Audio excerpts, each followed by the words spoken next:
Over the past few years, my angling trips tend to be short and sweet, trying to capitalize on small windows of weather and the slim chance at a memorable bite. But when the day is done and it's just me and the dashboard lights staring down some empty two-lane road, I daydream of younger days spent on Midwest trout waters. The thought of getting to intimately understand a handful of streams, bend by bend and cast by cast, it makes my heart ache. The double-edged sword of running hard and running fast is that these days I seldom have the chance to get dialed in. Seems a bit lowbrow to be complaining about fishing too much, but I knew I needed to slow down eventually, so this time around, I want to do it different. This time, I want to get dialed in. Oh, Blake!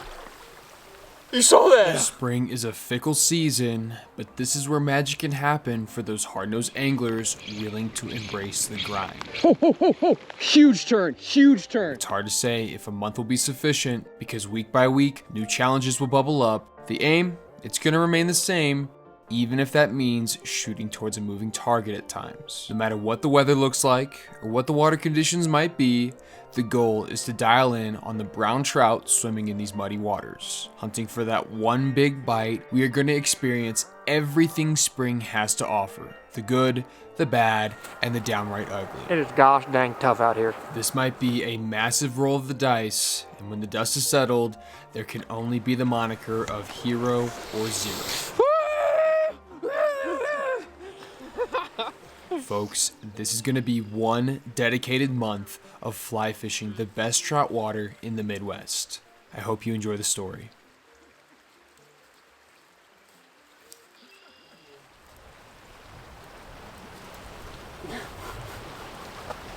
I can't wait to watch some video.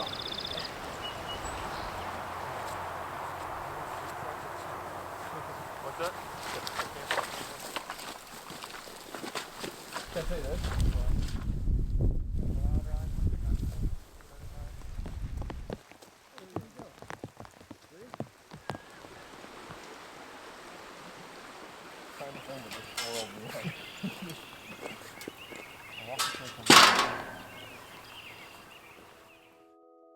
Down south in Missouri, the grip of cold was finally starting to give way to the warm embrace of spring. Buds and blooms were within arm's reach, but as my compass pointed due north, I was giving Father Winter pursuit as the breadbasket beige was given a uniform powdered sugar coating. The world was turning blue in the glow of the fresh white snow, and before I knew it, I was pulling into Blake's farm. Who's Blake, you might ask? Well, let me tell you, or rather, let him tell you. So I'm Blake, I live here, I'm from here. I like to catch these and these, occasionally these. I like to hunt this a lot. I work for them, so naturally I hunt these. Here's my dog, and here we are, I'm Blake. What started as an Instagram DM has turned into years of fishing together, and no matter what the seasons might bring, we always have a blast. Normally, we share more than a few laughs, all while bringing in a biblical boatload of fish. And that's something Blake and I have talked a lot about leading up to this trip, is that we know how to catch fish here in the Driftless, and quite frankly, we know how to catch a lot of them. I would say it's well within the realm of possibilities to have a 40 or 50 fish day, and man, when things are right and the conditions are just perfect, you'll lose count so fast, and yeah, I'd say that happens more often than not. But even with the worst of weather and conditions really working against you, low water, bluebird skies, the whole deal, you could still find the odd 10 to 20 fish because the Driftless region as a whole, their streams and rivers, they work more towards quantity rather than quality. And that's not to say that big fish aren't here. And that's something Blake and I have always been curious about. We're like, where the hell are these big fish sitting? Because just in the randomness of fishing, you know, casting your line out there, you'll run across the upper teens and maybe even 20-inch fish. And it's, I don't know, always to me seemed like a fluke. I'm not big into the streamer game, and you know, when I'm throwing nymphs, I'm throwing for the quantity, not really the quality. So it's one of those things that we've always wondered about, and with this upcoming trip, it's like, okay, let's see here. Could we put this, you know, however many days on the water, put a goal towards something bigger than just going out and catching fish? And normally, we're not the kind to, you know, sit there with a tape measure and measure out fish, but we wanted to try something new. So this entire month, this entire time here in Iowa is going to be spent with one goal in mind. Big streamers, big nymphs, going for that one big bite, headhunting across every single system with big fish on our mind. And so that's what we're going to be doing. And I would say that 20 inches would probably be like the high water mark. That would be like the crack out of the park, home run, we did it, confetti, fireworks, the whole deal. But in reality, I would say if we can grab a couple fish in the upper teens and I don't know, maybe even mid-teens, that would be, I would say, a moniker of success. Any driftwood angler would probably agree. Finding those bigger fish, those 18s, 20s, 20, and the further up you go, it's no easy task. So, weather permitting, we're going to do our best, but that's the context needed for the rest of the story. And speaking of, let's get back to it. You gotta stay home, brother man. Sorry.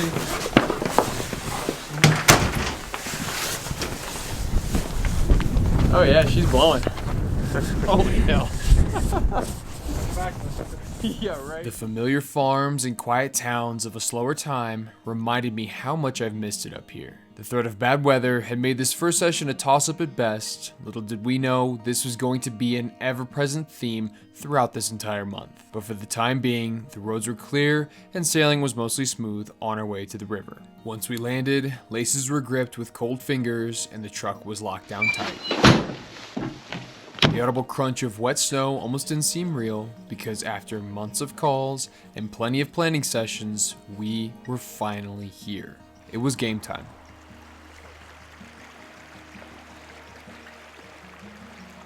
Now, we didn't exactly get off to the best start. Hard to compete with a midge hatch. These fish were sipping late winter midges like their life depended on it, and the bank vegetation was proving to be a burden to maneuver. Since we were trying to offer a downstream approach with our streamer, we battled the mud clouds until frustration informed us that this was just a bad idea. At least for this session. With the water conditions so low and clear, we were obviously running a fool's errand, so we agreed to forego the claustrophobic banks and seek wider pastures further upstream. Luckily, most of this river is public and each access point isn't all that far from one another. Smooth snow at the next spot told us that we were the only anglers dumb enough to be out and about with a nasty winter storm looming on the horizon, and as we settled in upstream, our midge misery seemed to be rearing its ugly head once again. See them all up there? Yeah. What's the smallest dry fly you got? Yeah, I don't know.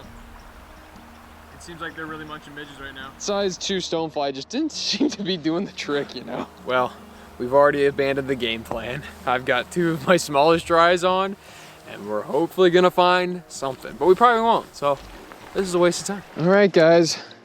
That took about a half hour to get re-rigged. I hope you're ready for me. Aching fingernails and nagging pessimism was certainly getting the best of me, and to be frank, I didn't think we had a snowflake's chance in hell of actually connecting with any of these fish. But this is one of those rare situations where I'm very much glad I was wrong. Please don't be a chub.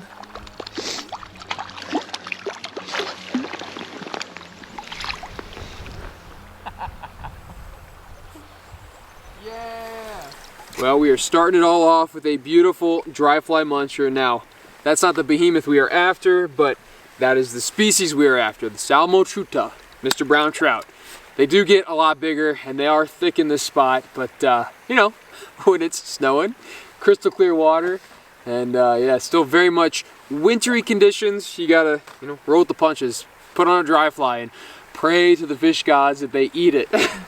But that's a great start. That's my first fish of the season, and we're gonna let him back and maybe find a few more. I've sacrificed my hands, so I could be done. It might be Blake's turn. I couldn't have been happier to see my first fish of the year swim back strong, and with the baton successfully passed on to Blake, our dry fly well had run dry, and it was time to move on. Oh, that was it! The occasional flake warned us of the impending storm, and as we made our way to the next spot, the real snow had blown up the valley and was going to be hanging around for the rest of the day. That's a dandy of a cast right there. I like that. I like every bit of that. Hell yeah, dude.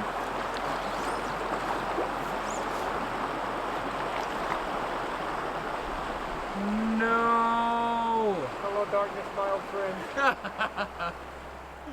All around us, things were falling apart fast, and we both knew the longer we pushed it, the harder getting home would be. Turning around, we both had a decent shot at fish while heavy flakes melted on eyelashes. Blake, he was having a tough time keeping them pinned because yet another fish managed to slip off, and truth be told, I didn't fare much better. I had a chance at a late fourth quarter holdover rainbow that had somehow managed to survive the previous stocking season. This seems like a wiggly rainbow. Well, pretty sure he ate top fly but popped out. Got him on the butt, but he is no worse for wear. See you, guy. It is gosh dang tough out here. Well, what do you think? Ready to skedaddle? Yeah. At least for the time we gave, yeah, we sure did give her hell. The heavy flakes melted on impact as we both struggled to see the truck through the muting wall of white. Even with the road right there, Blake and I felt like it was just us and the owls out in this crazy weather.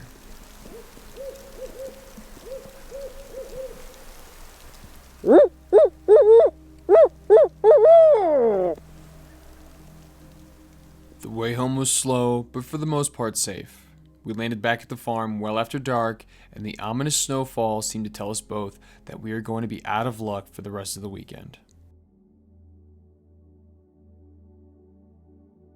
This not-so-sunny Sunday would keep us locked in and bundled up. We both knew that winter conditions could be a big bother during this temperamental transition season, and there's always a massive question mark around spring in these parts, because all you gotta do is wait a day or two and conditions will make a massive swing. So I got to cracking down on some overdue projects while Blake and Kelsey hunkered down to watch some college basketball and XFL. While I plug away on edits, I figured it might be worth offering a bit of context for anyone out there who doesn't quite recognize where we are. So let's kick it back to Past Mike for a basic Driftless Region 101. What is in a name? A name like the Driftless, I tell you, whoever the marketing team was for this region, they dropped the ball. This is some of the worst marketing I've ever heard in my life. The Driftless region is essentially, it's a four-way corner between Minnesota, Wisconsin, Iowa, and a little smidgen of Illinois, but that barely counts. And why it's called the Driftless region is that because way back far long ago, when the glaciers were coming through, ripping up the Great Lakes, ripping through the Midwest, for whatever odd, strange reason, it missed this little catty corner where all these states kind of come together. Essentially, you have the environment that you do because the glaciers missed the drift. They didn't drift through this area, they didn't plow through and flatten everything out. No, it's just rolling hills, spring creeks. It's really beautiful, I'll be honest. So that's a little bit of history. Now let's take a look at the states. We're talking Wisconsin, Iowa, Minnesota, and Illinois. What I fished the most was Wisconsin because at the time I was living in Madison, and then I also fished a lot in Iowa. I think there's a ton of great fishing to be had between Wisconsin and Iowa. I mean, you could spend a lifetime exploring all those streams. And then on top of that, Minnesota and not really Illinois. I would not even kind of play with fly fishing Illinois. So if you're from Chicago, just keep going. Go to Wisconsin, go to Iowa. It's not that bad of a drive. Now, much like everything else in life, it's all relative. When we're talking about the Driftless region and their various watersheds, their various drainages, they are kind of small fry compared to most of the stuff out west and even out east. It's relative. But what you can expect is spring creeks feeding into rivers, rivers feeding into big, big rivers, and those big, big rivers all dumping into the mighty Mississippi. That's generally how it's going to work. So what this is made up of is small spring creeks. That's the backbone of this trout fishery. And, you know, of course, getting into the macro invertebrate side of it all, the cold, clean water full of nutrients feeds the plants, which feeds the bugs, which feeds the fish. What's cool about the Driftless region is that a lot of these rivers and streams run through either pasture or some sort of ag land or ag adjacent land.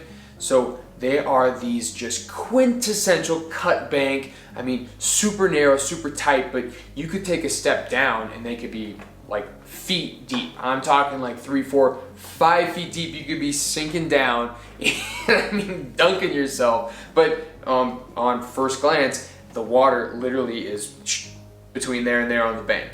So it is a great environment for these fish to live in. And so between both Iowa, Wisconsin, and even Minnesota, the local conservation departments have done an amazing job of conserving big pieces of watersheds or giving entire easements to rivers and streams. And I'll be honest, you could spend, like I said earlier, you could spend an entire lifetime just in Wisconsin or just in Iowa exploring and seeing all the different watersheds that it has to offer. Hopefully this short segment was helpful, and of course, the information on this subject matter is vast, so I implore you to do some more digging if you have any further interests. But for now, let's get back to the story.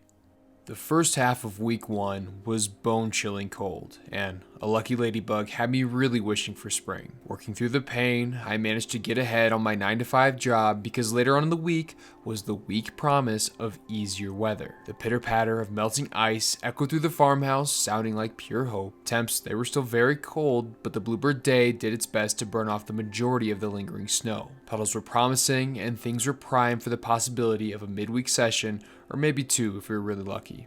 And so, with a new sunrise gracing the farm, this was the break in the weather I had been hoping for. A damn near tropical warm front with highs in the 40s had blown through, and it was time to get geared up. Blake was going to be tied up with work, so this session was set to be my first solo scouting mission of the month.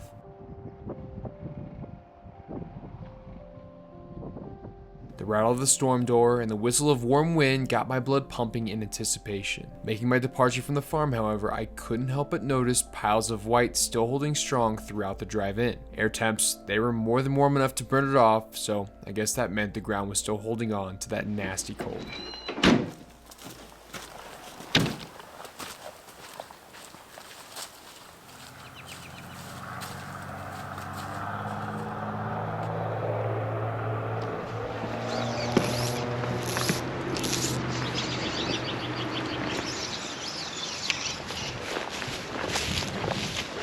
Hey, buddy. Are you jumping in? Yeah, I didn't know you were here. I was just gonna hit a couple holes right here that I was I would hate to come off as a sour sack, but getting high hold is always super frustrating, especially on such a big river. But it's hard to blame another angler for wanting to be out and about on one of the first nice days of the year, so no need for fist fights, it kinda just is what it is. I hiked way upstream to give him ample space to finish out his day, so with a shortened section to fish and only a few hours left in the day to make it happen, things were not looking so great on my end. I just had 2 fouls out of here on my bottom fly. So I'm dead drifting it right now, but they seem a little twitch, a little action, they're going for it. So that could be something. That could be something.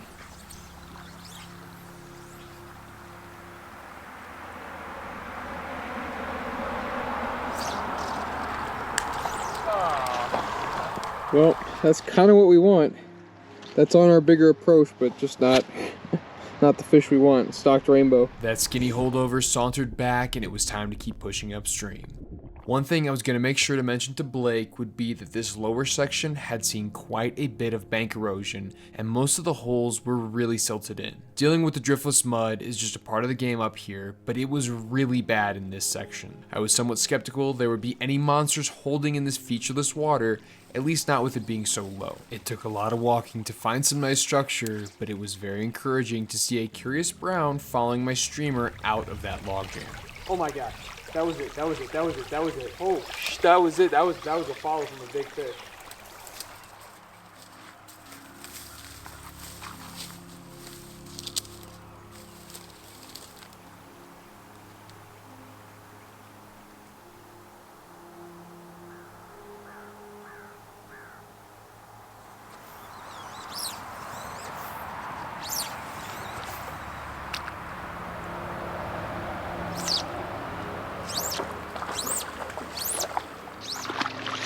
There we go. That's more what we're looking for right there, baby.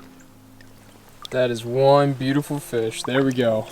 And our first beautiful buttery brown of the session is back in the drink. And, you know, that's not the monster we're looking for, but that's a really good sign. I'm throwing some really big hardware right now. I've got on, I would say it's like a sculpin. It's like balanced. And then under a pretty big stonefly too. So this is a really aggressive setup, and as you can probably see, the water is still so clear. I was thinking some of this snowmelt would make a difference, but it clearly has not. It's still crystal clear as usual. So yeah, that's a good sign. And as the kind of evening is rolling in, we're kind of getting more bites. Moving along here, it's something. It's something. So that's good. I hear that a calendar works well, but I like to use the polarizing call of those cattail sitting sentries as a sign of warmer times to come. I'll be the first to admit that I may have been a bit distracted by my red-winged friends because I completely botched this next bite. Oh, that was it. Hard to tell exactly what I hooked into, but that seemed like that was gonna be the fish of the night. It was pretty nice. Luckily, I was able to pull my act together and find some fish. Now, to any and all out there watching, you have to understand what I'm doing right now is not efficient, at least for not catching quantities of fish. Throwing big and oftentimes heavy flies relegates me to a small percentage of fishable water on streams like this. And even when I'm able to find a hole that fits the description of quote-unquote big, it still doesn't mean the fish are gonna eat. With a reliable midge hatch popping off as the back half of this evening set in, why in the hell would any of these crafty Spring Creek Browns want a Texas-sized meal? So again, I was narrowing down my chances at fish, only targeting the aggressive and hopefully larger fish in the pool. This is clearly a gamble, but all it took was one nice run to really turn my day around. Yes! There we go. That might be best one of the day. Look at you, sweetheart. Holy cow, there we go. Now we're talking some business. After the best fish of the day swam back, I bounced up a few more holes, but didn't get so much as a sniff. It was time to pull the plug on this session and hike back to the truck. This scouting session was a 50-50 split. Getting a second feel for this watershed opened up the door to look for better options because Old Waterloo, it just wasn't gonna work. Not like this anyway. I wasn't too eager to give this bad news to Blake because this was our original plan A. I had a hunch that running this one back, it would just lead to more of the same, so we might have to call an audible for tomorrow.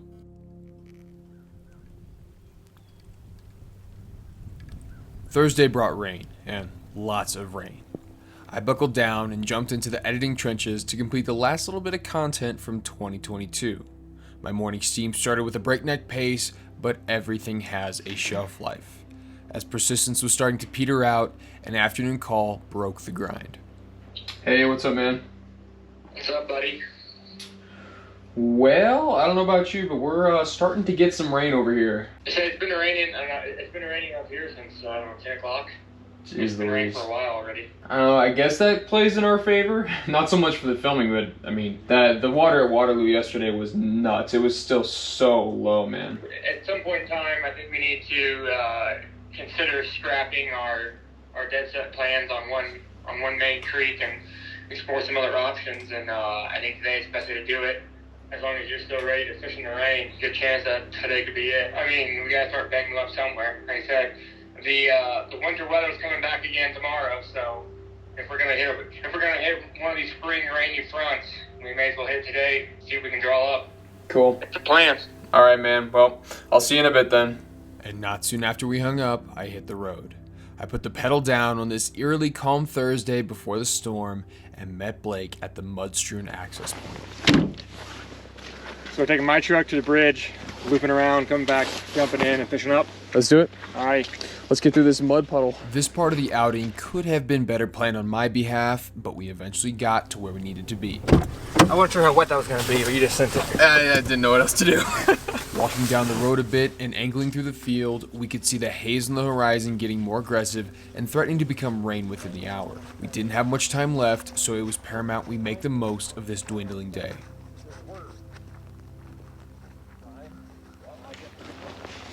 Looks like old Bambi's done a number on this stuff.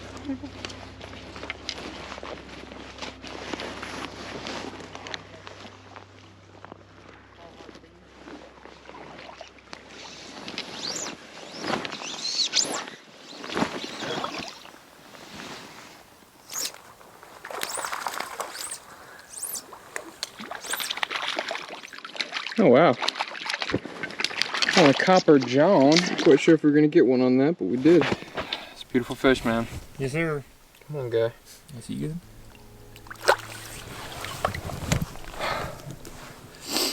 Well, the skunk's off.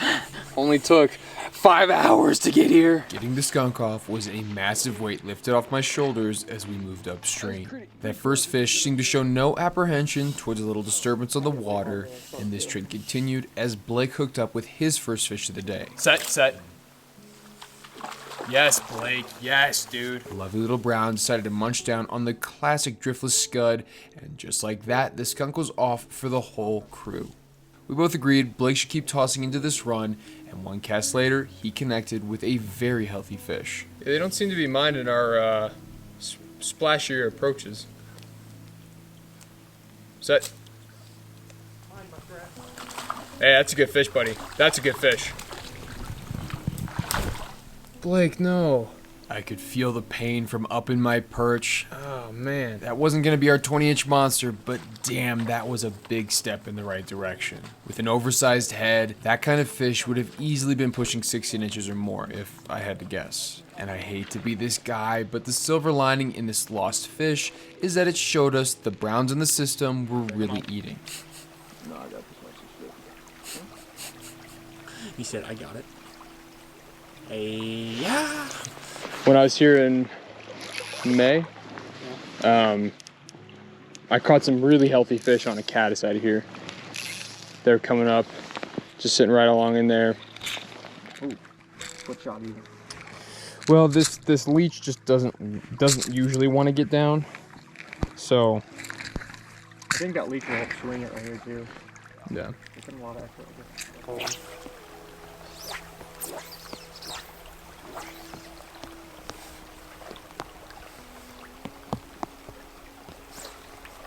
Oh, Jesus.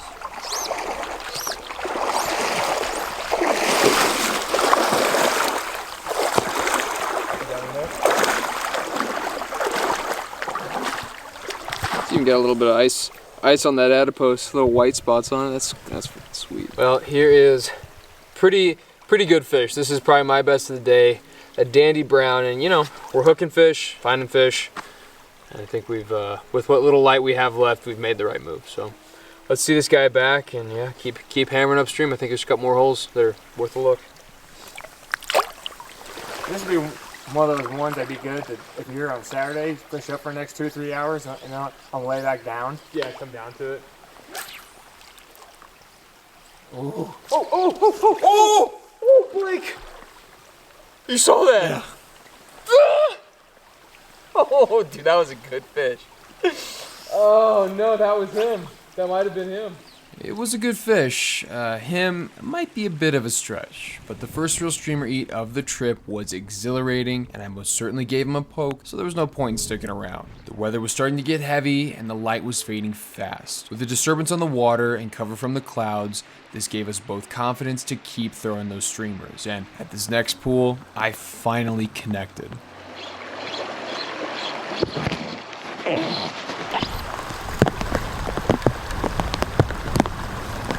Oh. Ah! Okay, there we go. That's a butter stick right there, dude. Yeah, jeez Louise. You gonna go? Oh. What classic fly too, the muddler. The OG. That's an OG. Really crap muddler, but that's the best I can tie. They don't seem to mind. I turned a real nice fish here last time. What's that? I turned a real nice fish in this hole last time. Down the trash panda. Oh. Huge turn.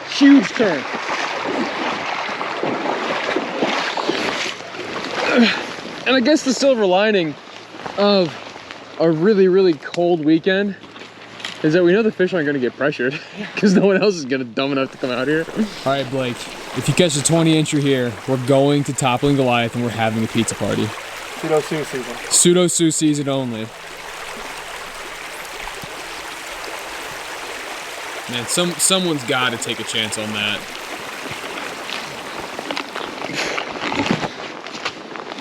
Holy sh! Look at this. Na-na. Dee-dee-dee-dee-dee-dee. That's so sick, man. Outside of that random shed, we didn't find anything else on this evening's session, but it's important to note that the agreement had officially been born. From this moment on in the trip, if either of us was able to find that 20+ inch fish, aka Dolly Parton, we're gonna hit our favorite local brewery and absolutely shut it down. And even though this was a good start, there would be no beer tonight. All we got instead was a dangerous temperature swing and a snail's pace crawl behind the county plow trucks all the way back to the farm.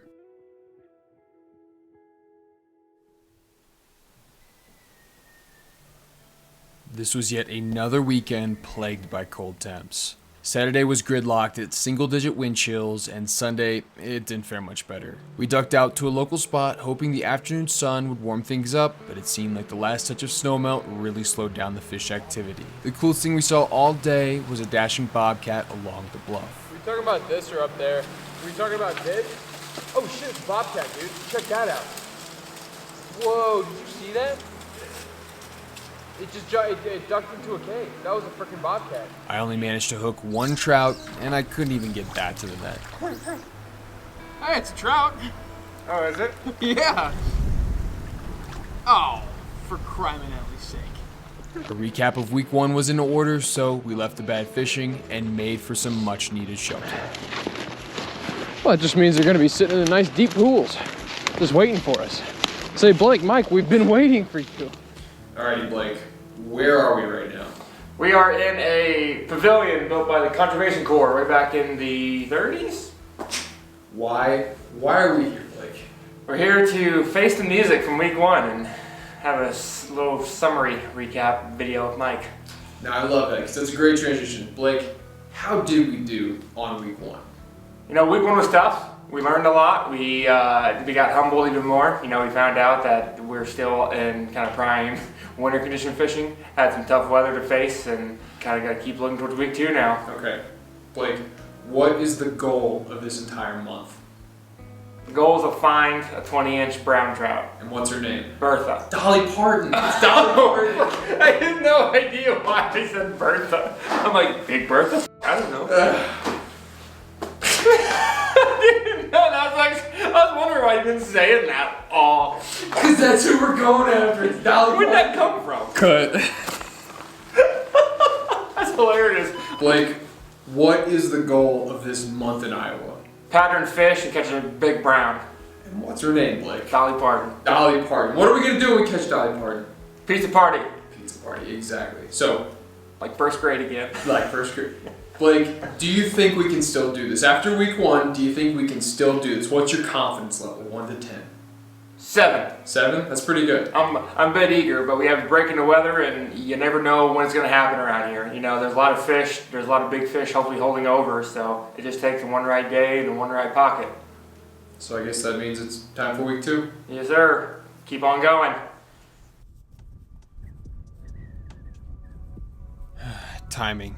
It is never a perfect thing, and as Monday rolled around, we had a howling warm front blow through on the first official day of spring. Now, my mind is still focused on this particular fishing mission, but with countless western adventures looming in the near future, it was paramount to stay in peak cardio shape. In my opinion, rucking and running is the best way to tread water before the air gets thin and the hills get considerably larger.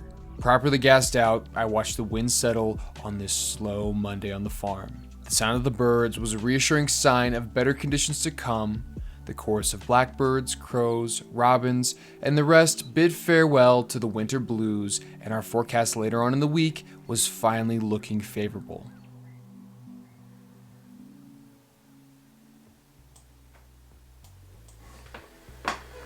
Well, I am just finishing up, looking at some maps. The bags are packed. Blake and I are set to meet on the water around 3:30 again, and week 2 is going to get its initial start. Now, I think that it's important to stop right now before the action gets too hot and heavy and give you guys some explanation of what we're doing, because week 1, it gave us a lot of curveballs. The weather was tough, the water conditions were tough. I mean, we still found fish, but it wasn't quite to what we were expecting, if that makes sense. Winter really has its grip, but spring is on the way. But much like changing your tippet and changing your flies, maybe changing your rod in the expectation of having different results, I think that information, mapping, getting a better understanding of fishable water is just as important to seek out new results. Now, I say that because something like trout routes is an excellent way to do that.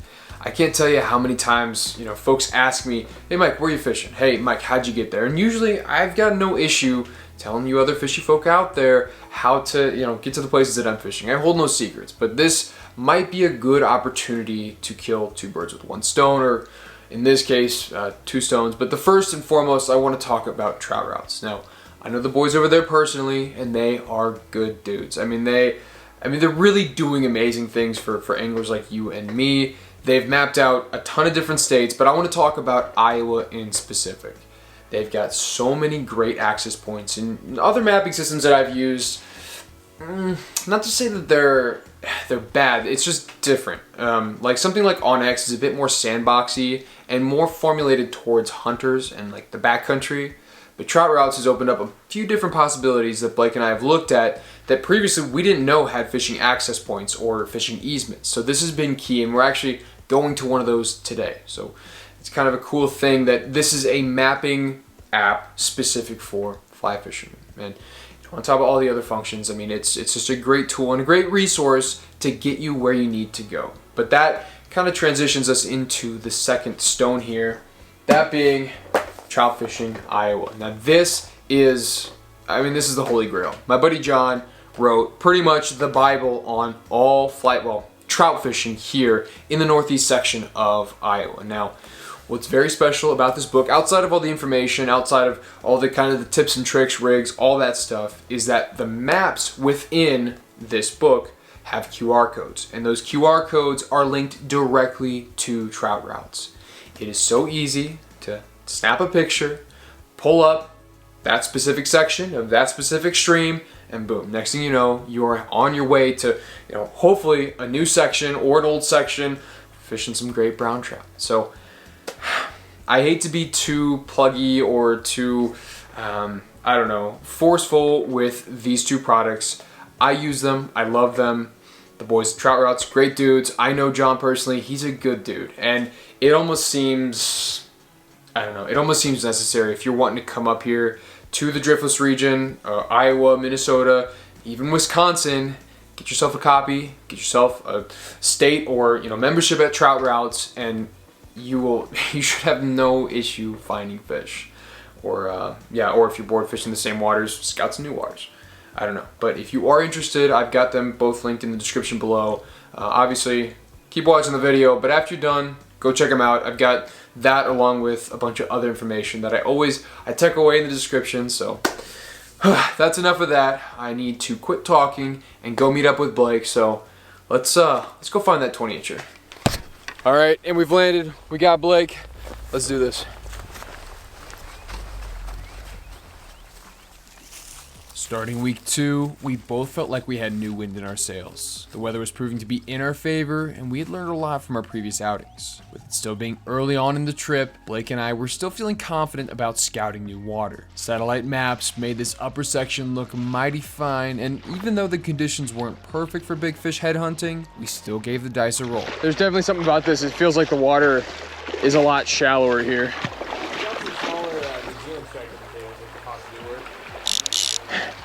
I'm bringing that indicator down with some force, buddy.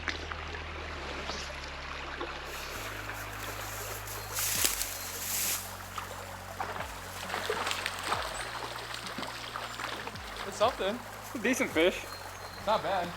For nothing. Up with little fins. I mean, he's beautiful. He's beat up. That back tail is Niles Barkley.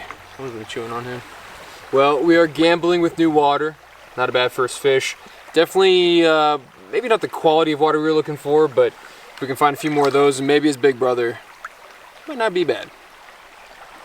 All right, bye. Thank you, sir.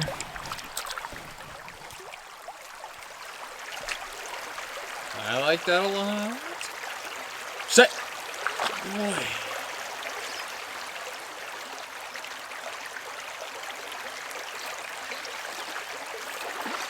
Hell yeah, buddy.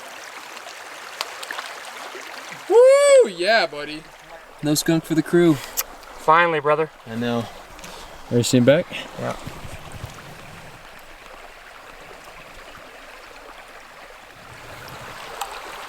Probably one hot instant right there. Yeah, buddy. He says double doink. Hey, you did find yourself a little basket of butter there, buddy. Look at him. The further upstream we pushed, the water seemed to get skinnier, while the fish densities seemed to increase. Spots we couldn't confidently fish were used as gauging tools to get an understanding of fish numbers in this section. There were multiple times where we walked past tiny holes that must have had 10 plus fish of all different sizes packed in like damn sardines. And speaking of dams, we need to talk beavers. Gee, Manetly, the beaver has been busy, huh? Blake and I must have counted over 10 separate beaver dams in this short 2-mile section of stream. This was easily our top concern coming into this outing, but there wasn't much we could do now that we were actually here. I'm sure a lot of you out there just love fishing big beaver ponds, but here in the Driftless, they are less than ideal. Not only do they block migrating fish, but they also alter the creek corridor, which makes it pretty tough for fly anglers. Oh, there's a flash, there's a flash, there's a flash. You saw that, right? Oh, Even though I got a few hits on the streamer, we had to do a lot of walking just to bypass these industrious critters. It was only in between these impoundments where we actually connected with some healthy fish. Let's go.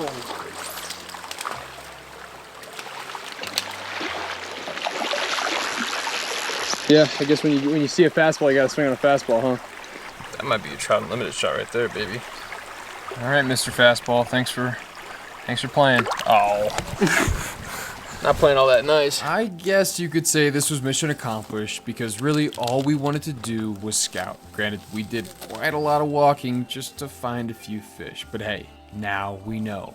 This section, it was packed with fish, and if conditions were more favorable, this could be a really good option. For right now though, they could see us coming from a country mile away, and catching them was next to near impossible. It was time to head back to the farm and regroup. A change in scenery was in order, and I had some business to take care of before I headed east later on in the week.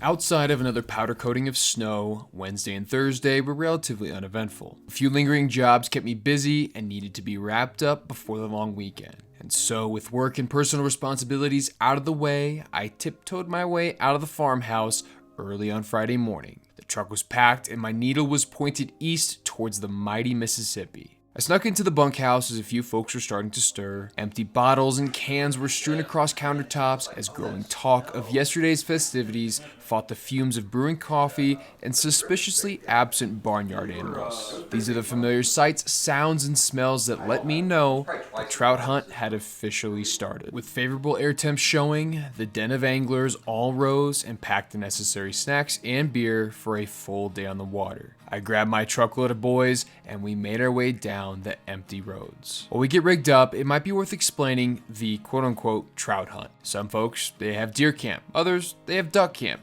Elk, grouse, you name it. I am sure there is a quote-unquote camp for any desired quarry out there. Much like other outdoor pursuits, the trout hunt is a coming-of-age type ritual that's been going on for the better part of 3 decades now within the tight circle of my family as well as family friends. On the surface level, it may look like a bunch of dudes drinking and farting in a crowded house, praying for a trout to bite the end of their line. But as some of you out there who do this sort of thing may know, it's always a lot deeper than that. There's only so many times in each participant's lives where this sort of trip actually happens. The lucky ones, they might only get 10 or 20 solid trout hunt experiences with this massive group of weekend degenerates. The laughs are a bit deeper, conversations a touch more heated, and when offered, you better take that next beer. This annual escape from wives and work, it's not about the fish, but catching a few certainly makes the stories much more memorable. So in the hopes of making a more memorable story, my party of anglers had high hopes coming in.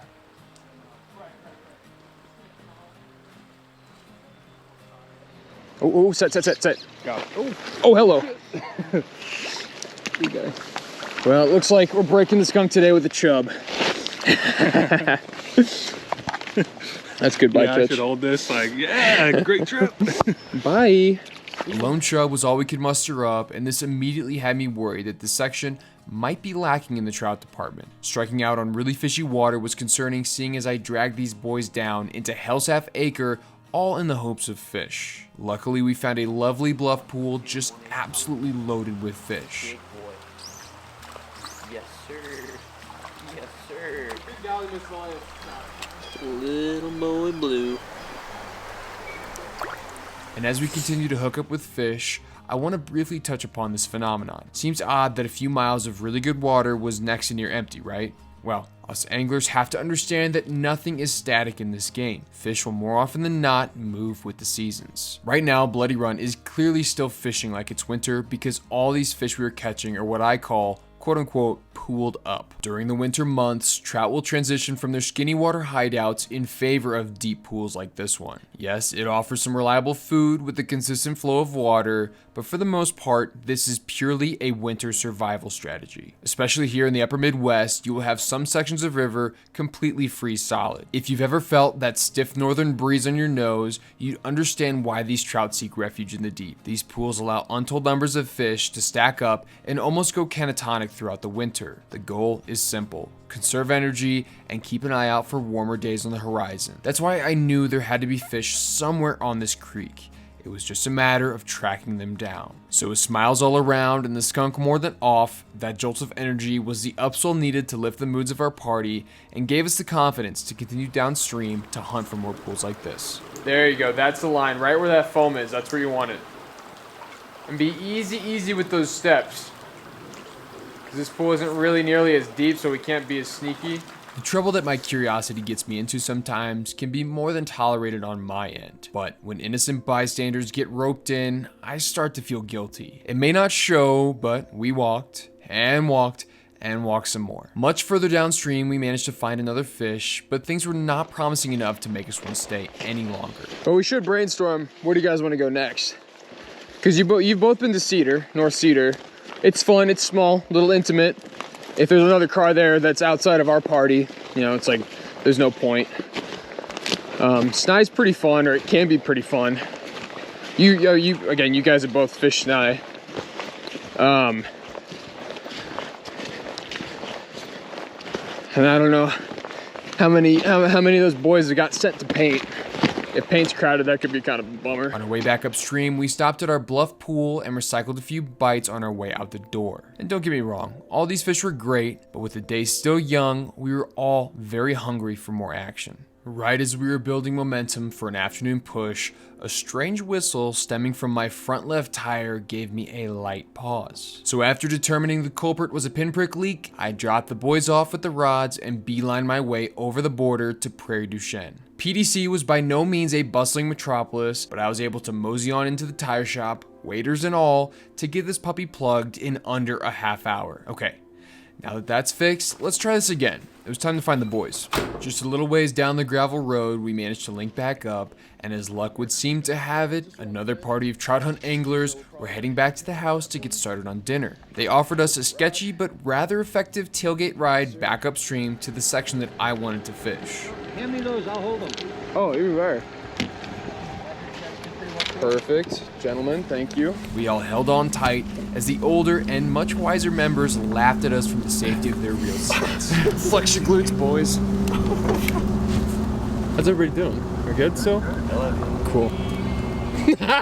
He's playing the jackass thing. By no means was this a good idea, because as the music might suggest, this was jackass level activity. But we all made it in one piece, and with the sun setting over the hills, it was time to crack down and capitalize on the rare chance at an evening bite. Hey, Mook. You want to start slowing us down? This is where we want to be.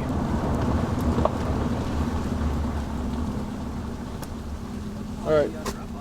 Yabba dabba doo. Thank you, boys. That was fun. Thank you, sir. You're welcome. All right, boys. We'll see you back at the spot.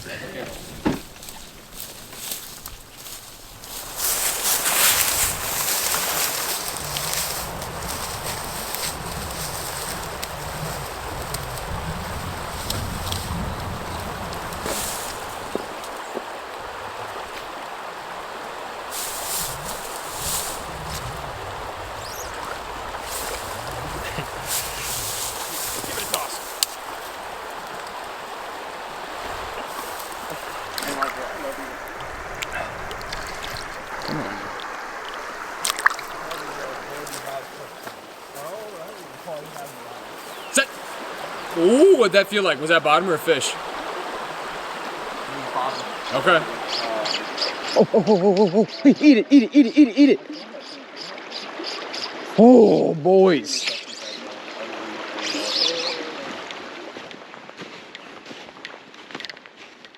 Cousin Davis managed to do some late fourth quarter cleanup with a lovely little brown. He was sitting right where he was supposed to be, and I had a hunch there might be some more further up this last run of the day. Oh, with a perfect pop. Dude, let's go. So take a few more. Yeah. Like that too much. Set. Ooh. How'd that feel? Fishy or bottom? Could be getting shallow up there. That's the thing. If that happens again, we'll know. Yeah. Jake fished it hard without so much as a bite, but my angling intuition had my finger twitching on my streamer rod. I felt like I needed to call this run's bluff. Let me, I'm gonna finish out just ripping a few across this. And then we'll go delete some beers.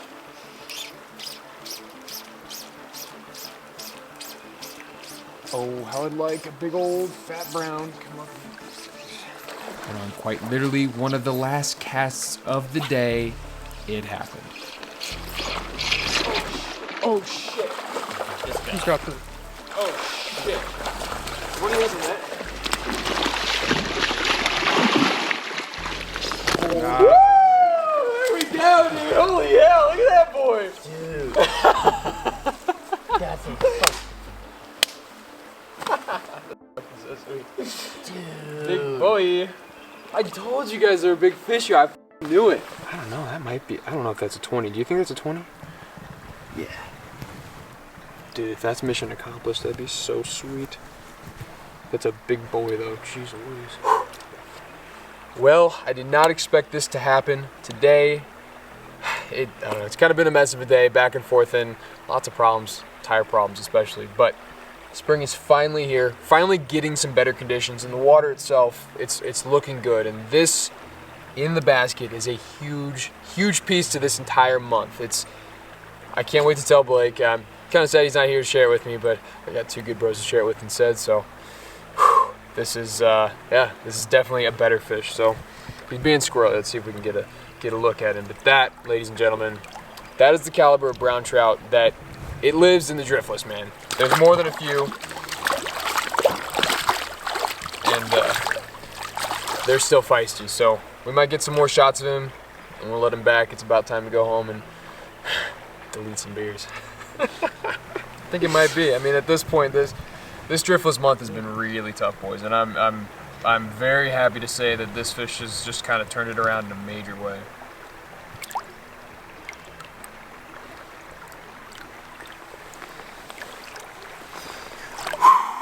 Gotta get some fishy nooks around the horn, boys. Let's freaking go.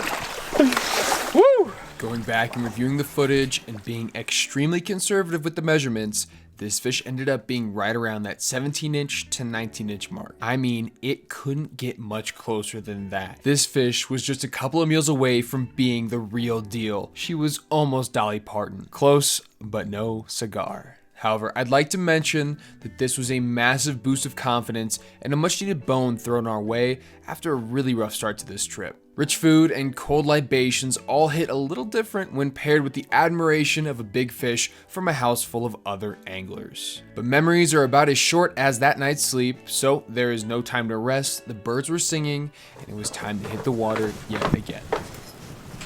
Good to go? Yep. Let's do it. Another beautiful day was in our forecast, and we figured since it wasn't broken, there was no need to find a new section. So we were basically picking up where we left off last night. Only difference being is that this time we were able to capitalize on the morning bite instead of the evening bite. Yeah, that was already, yeah. You guys ready? Let's go. See, that wouldn't be a bad ramp right there. Alright, that's good. Cast it again. Yeah, I get the principle behind cover a lot of water. You increase your chances instead of trying to Hold on to him, David. Hold on to him, buddy. Yeah, I got your net if you want it. I got your net. I can help you out here, buddy. It's a good fish. Keep him high. Just worry about keeping him high. You got him. You got him, buddy.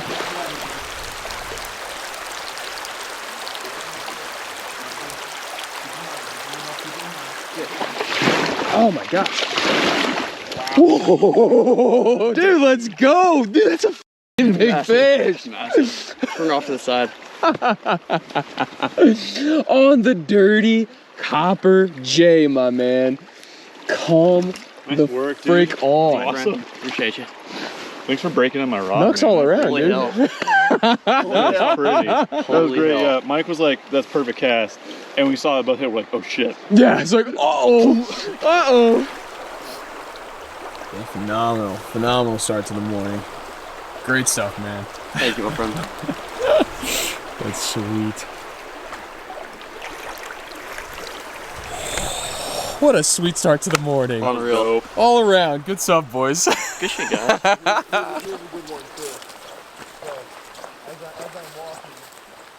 That beautiful buttery brown was only the tip of the iceberg as we moved upstream. It's always so funny to me how just a few hours can really affect the bite. Last night, for example, we walked past and through empty casts at the majority of these runs that we are now finding multiple fish in.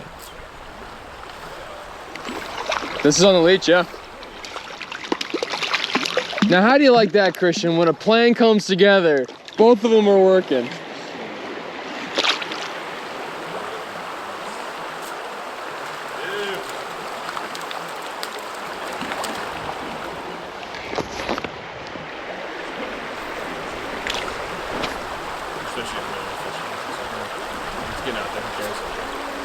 Yeah, just like that. Hey, buddy, I got you if you need me. That's the butterball, buddy boy. Yeah, His casting is working just fine. yeah, shit, I'll eat that crow. That roll cast is prime, though. I'll give you that, brother. That's a good roll cast. The only cast I have. Hey, Money. well, here we go. Folks. That little fella on our Copper John again? Granted, a lot of these fish couldn't hold the candle to that first one of the day, but it was still really nice to have some success and just get fish to the net. Now, I'm sure there are a lot of you out there who are cringing at the thought of having to share the water with a big group of people like this, and I can't say it's my #1 pick either, but in certain cases it can be really fun. Fishing with family and friends is one of those rare exceptions where I have no problem playing leapfrog on the water. This is the much more social side of fishing that I tend to avoid, especially when I find myself out west, but occasionally it can be really nice to shoot the breeze and watch your buddies catch a few fish. It allows for a few pointers here and there from the peanut gallery, and of course, endless jeers when you miss that fish.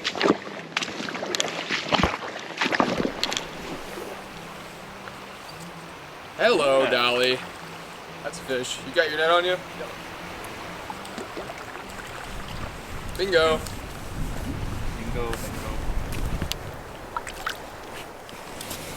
Easy, man. Yes, sir. At this point in the day, our group had run through more than our fair share of cookie cutter browns, struggling to find that motivation to grind through an entire afternoon/evening session. We were all quite content with how this day had gone and opted to go back to the cabin instead. Dinner was being prepped, and having a few extra hands in the kitchen always makes things go a bit smoother. So while our day was very much reaching its end, old Blake was just getting out on the water in the hopes of capitalizing on that evening bite. So let's kick the story over to him.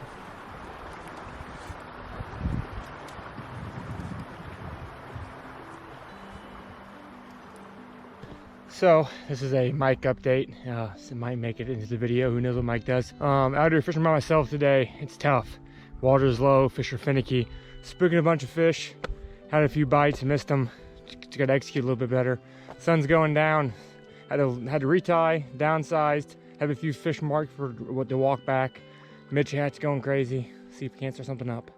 Remaining faithful to the goal of this entire month here in the Driftless, Blake was still throwing pretty big bugs on both his nymph rod and streamer rod. It's really nice to see that he was able to pull in a handful of fish and get them to eat those bigger bugs despite the nasty conditions. Finally starting to eat. I should say finally starting to set the hook on my part. I don't feel like walking back to the camera. So here you go, Mike. Enjoy.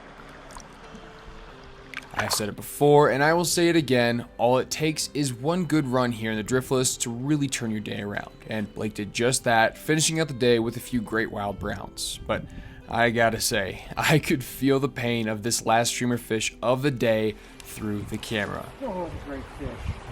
Oh, God. That hurt my soul.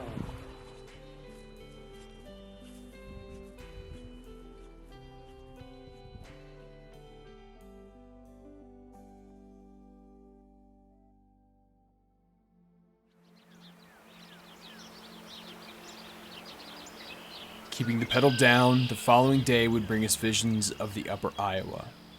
I bid my trout hunt companions farewell earlier that morning and raced to some new water. Blake and I had put the pieces together from our weekend adventures and agreed that it might be worth giving a larger tributary an honest shot. I never just thrown trash pan on. Yeah, I'm working the dipsy-do, kind of a salt and pepper approach, so. I might try the bigger one back on now, actually. All right, well, I'm gonna jump down there and start piecing something together.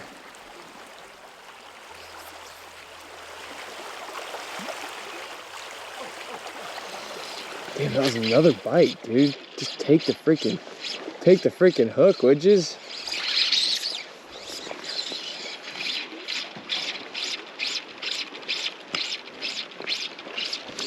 There it is.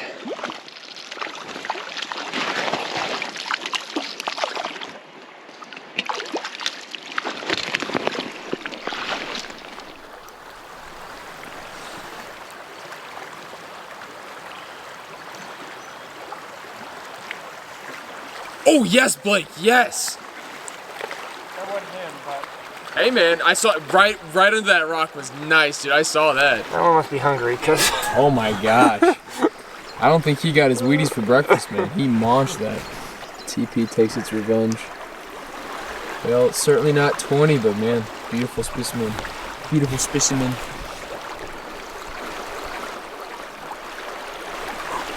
cold hands, cold feet. Let's go. I don't even know all the different streamer names because everyone adds one little piece to it and they call it something they're like, new. "Oh, look at me, I'm special. I made this Yeah. thing." It's like, all right, guys.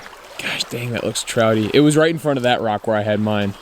That down rock. Well, you're fishing like an 18-foot. Oh, Blake, that was a good fish. Never had it though. Oh man, he slomped on it, dude. Turned on it, but I was Oh, never pinned him. No, nothing.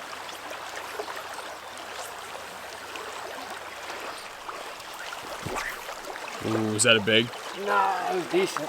These weren't grabbing. Hey. You hit me right there. Nice, dude. Nice.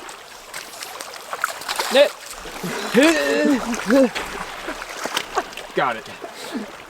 There we go. The amount of follows out of this little section was shocking, and seeing as there weren't many angler tracks making their way upstream, Blake and I were wondering if this flurry of action was just an odd angling fluke, or if this was the real deal.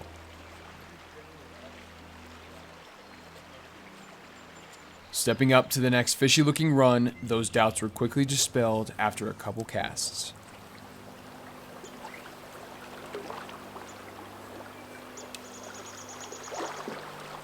Oh gosh! Nice fish. I'm gonna need your net. Yeah. I got you.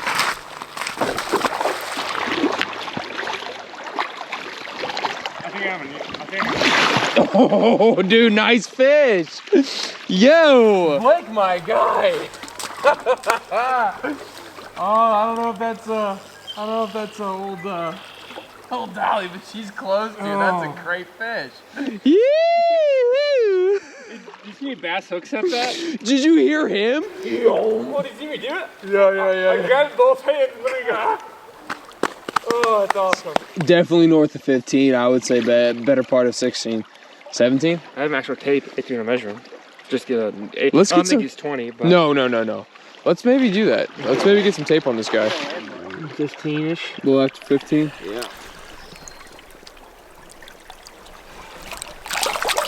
Thumbs up, buddy. Bam. Thumbs up, fishing nuts. With our confidence now soaring sky high, I had to call this run's bluff when I didn't get so much as a sniff with my smaller streamer rig. I had a hunch size and color might be the culprit, so I told Blake he ought to follow behind me with the bigger and flashier streamer approach. Grab your rod and follow me. Go back up to the top and rip yours through. I find that hard to believe. This is about getting dialed, man.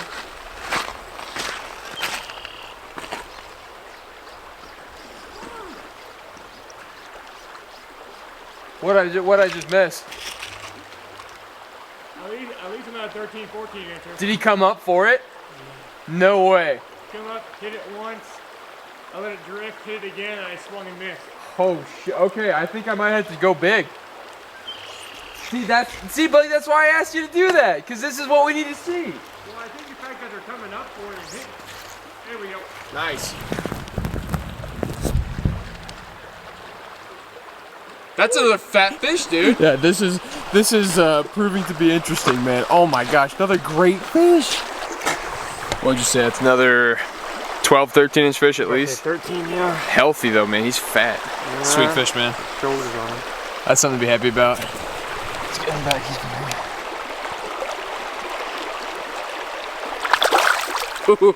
He's pissed off, baby. Let's go. Where are we right now, dude? What the hell? Madison, is that you?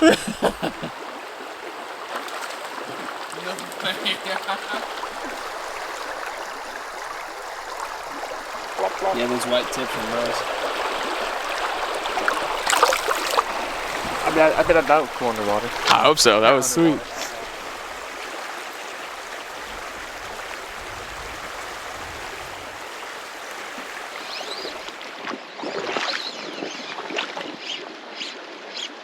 Oh.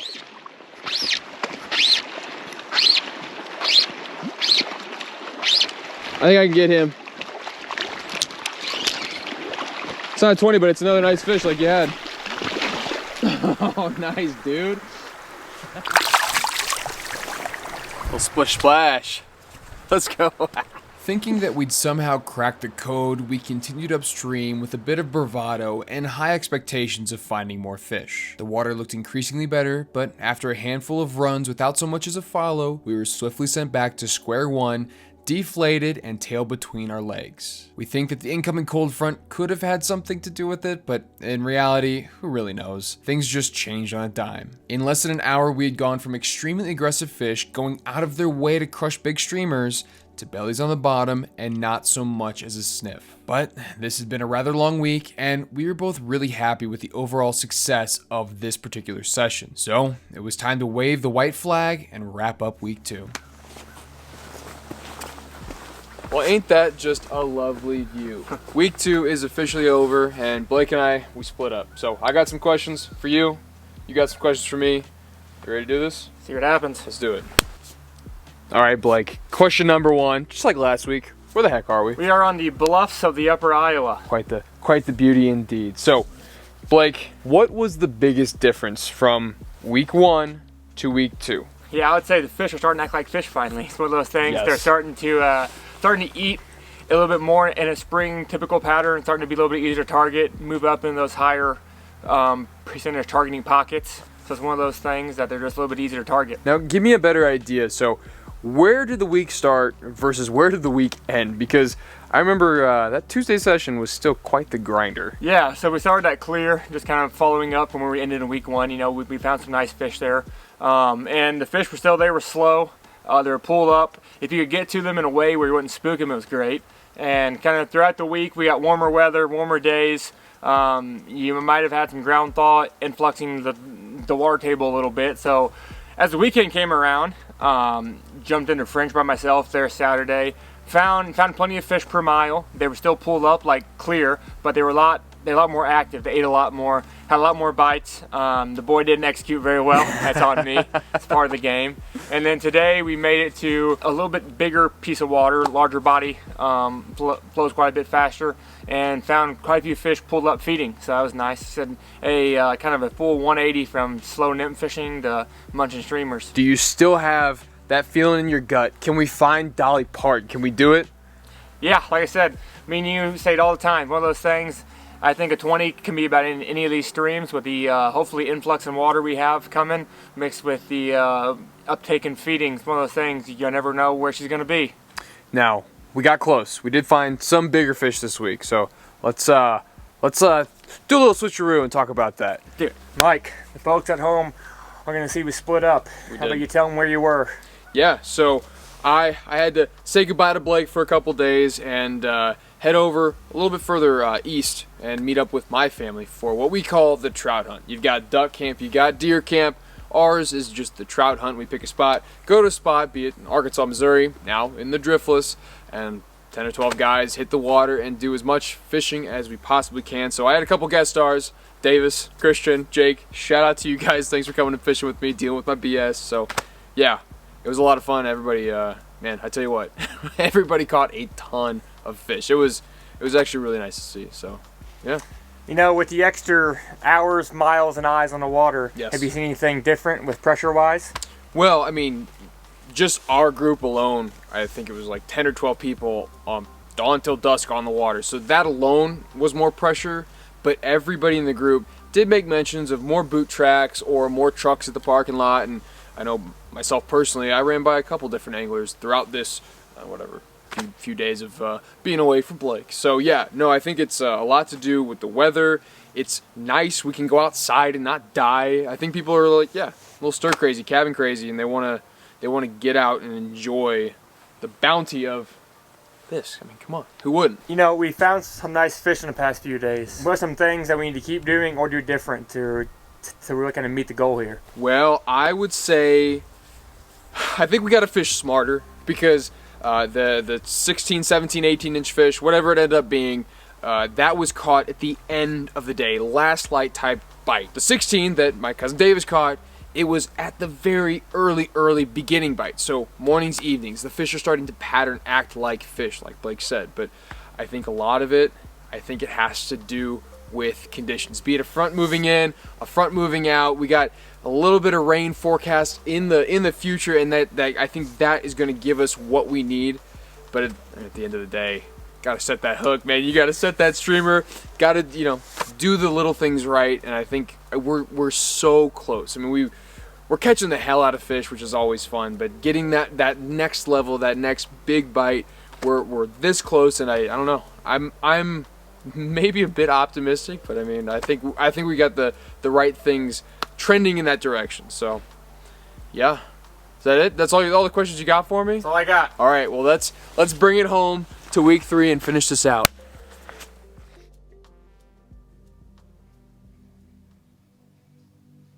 If week 2 was one step forward, week 3, it might have been 2 steps back.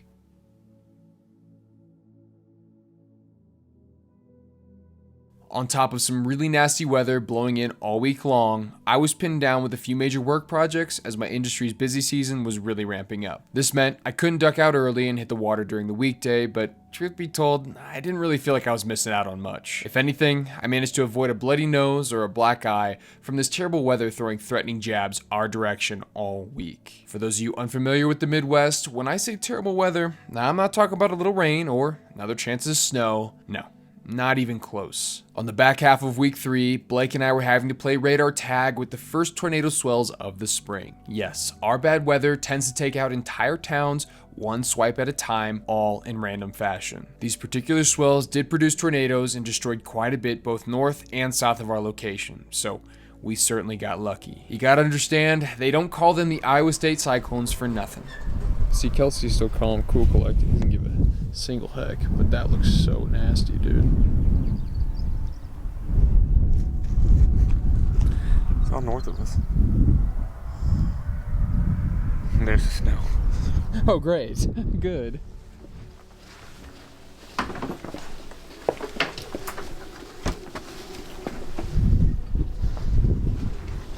Having to wait until Saturday to get out on the water was nothing short of frustrating, especially after a long work week. We'd already been throwing some curveballs over the first 2 weeks, but this was seemingly insult to injury. So along with threats of dangerous weather, this ominous front also brought back the biting cold. So as Blake and I hiked down to the first spot of the day, we were both feeling a touch pessimistic. All the heat swiftly left our hands and hope fled from our hearts when we eventually got eyes on the water itself. USGS streamflow reports showed that the water levels hadn't jumped that much on this side of the Iowa Driftless, but it was just enough to dump a healthy load of our beloved Driftless mud and make the water look like chocolate milk. Collectively, we received all of 0 bites. We used different streamer rigs and multiple nymph rigs, and it all led to a whole lot of nothing. We'd already made the effort to get down here, so we kept trying anyway, but with the afternoon rolling in, Blake and I had to make a tough decision. Should we stay or should we go? Blake had a Pheasants Forever event in Decorah early this evening, and I had some other filming that I wanted to do,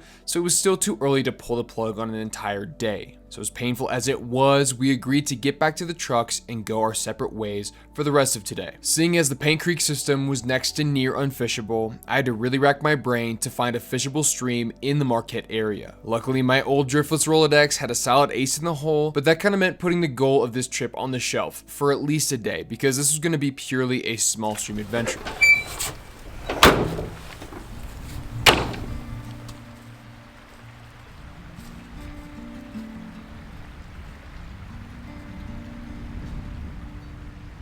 I think I can safely say that this entire trip with a somewhat particular goal has really tested my angling resolve. I personally enjoy catching fish. Shocker, right? And I would much rather catch 100 small fish in a day versus hunting for weeks to get that one big bite. So, forcing myself to leave the small nymphs and dry dropper rigs at home has really exposed how much I lean on what I know and what I'm comfortable with to find success on the water. Now, I would argue there's no issue with this in most cases. Fishing what you know or what you're best at is, in theory, the best way to catch fish. I very much fall into the camp of presentation mattering more than just about anything when stomping around on a trout stream. However, getting out of your comfort zone is where you learn the most, or at least that's what they say. And so far, I've had to learn quite a bit from missed streamer hook sets and many lost fish. Throwing streamers is such a different approach, and having to rewire my autonomic angling responses has proven to be mighty difficult, as you can probably tell. But this is good. I have no doubt these hard lessons learned now will pay off in droves further down the road. That could mean in a few days or in a few months somewhere in the Mountain West. For the time being, however, finding easy fish on a nimble nymph rig was the oasis in the desert needed to remind me that I'm not a complete failure. Well, when it comes to this silly game at least. Everything else, I think the jury might still be out. I know I've been hustling for the fish, but I wanted to stop and just say how nice it is to take a deep breath, put on some small flies, and bang up just some creek trout. This is so much fun. There's not really any pressure, no heavy streamers to throw. It's just fun. I like this kind of fishing a lot. And it's cool. I haven't been here in a while, and I get to kind of relive the memories of each hole from like 2 or 3 years ago with a group of friends. It's, again, it's just nice. It's refreshing. And the sun's shining, and it's not hailing. But I'm pretty sure there's going to be one in here.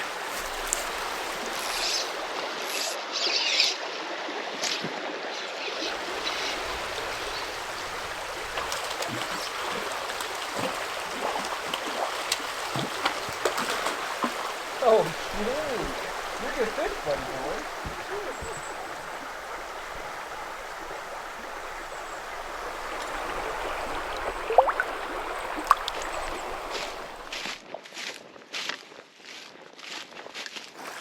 Well, that sun is starting to set on the other side of the hills, and I think this should be our last hole. I don't know, might be a fish or two in here after what we saw today. Oh man, I gotta say, this is such a refreshing trip, so much fun, and all on a really small, simple setup. It's just, I don't think get much better than that, but let's get at least one more fish to finish out the seine.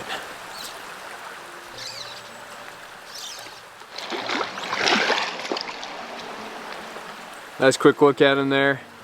Beautiful guy, and we'll see him on back.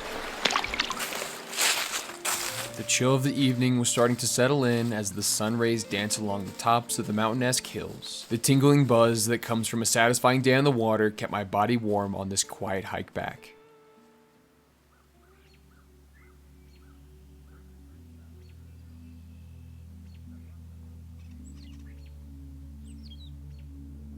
Well, Blake and I are gearing up at the farmhouse, getting ready to hit the water yet again. But I decided to stop for a second and note something that I've been doing this entire trip. And really, we're working with pre-season wading conditions. And what I mean by that is, late winter, early spring. It sucks. It's going to be really cold and really wet, so you're going to be wearing a lot of layers, be it in the thermal protection or in the rain protection. You feel like the Michelin Man out there. One thing that I personally like to do that kind of seems counterintuitive is I like to wear my backcountry skins with my waders. Now, that, again, seems silly because these are more of a summer application, but the same concepts still stand true. These are a thick neoprene barrier that really traps in the heat. And I can't tell you how many times I've been out there, even just waiting from spot to spot, sweat my butt off because these things are keeping me warm. So yeah, you know the deal. Huge shout out to Backcountry Skins, getting me right up close to that wet wading season, and yeah, still having a really big application under the waders. So yeah, I've got these linked down below. I would hate to say that I need to plug these things because they are worth their weight in gold, but yeah, check out my description. I've got the code underneath and all that stuff. So yeah, enough talking, enough plugging. Let's get on the water. All right, it's Sunday. We're back on the water. Let's find some fish. The odd scratching and fuzzy bumps brought on by the broken record weather forecast had Blake and I ready to curl up in a ball and scream. Set, Blake! With the limited USGS streamflow gauges in the area, we had made a gamble on the Clear Creek system, thinking it would be the right play, especially after seeing all the other systems still holding a lot of water. It did not take long for us to see that this creek was unaffected and these fish were still very much in winter mode. Are they just spooking? No, they're all just sitting here, but there's so many of them. What do you think? 20? Probably at least 30. Yeah, that's not what we want, man. We swiftly turned tail and bailed on plan A. The only issue is that off camera, plan B and C also happened to be a bust. By mid-afternoon, Blake and I were ready to grab some tendies and just call it quits. But a last chance trout route search revealed a stream Blake and I had never fished before. So we decided to roll the dice one last time, mostly out of desperation, even though upon first impressions, the water did look pretty fishy. Well, we are at spot a million. We've been on a scenic tour and we're finally at A Creek, so it's Yeah,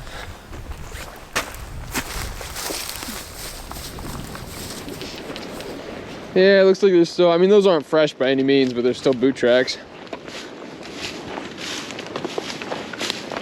Even though, my man, this looks juicy. That's what I mean. I got that little fucking shelf right there. That's trouty. The inside of that's trouty. Yeah, let's keep going though. I agree. All right, here's your balance, buddy. Woo.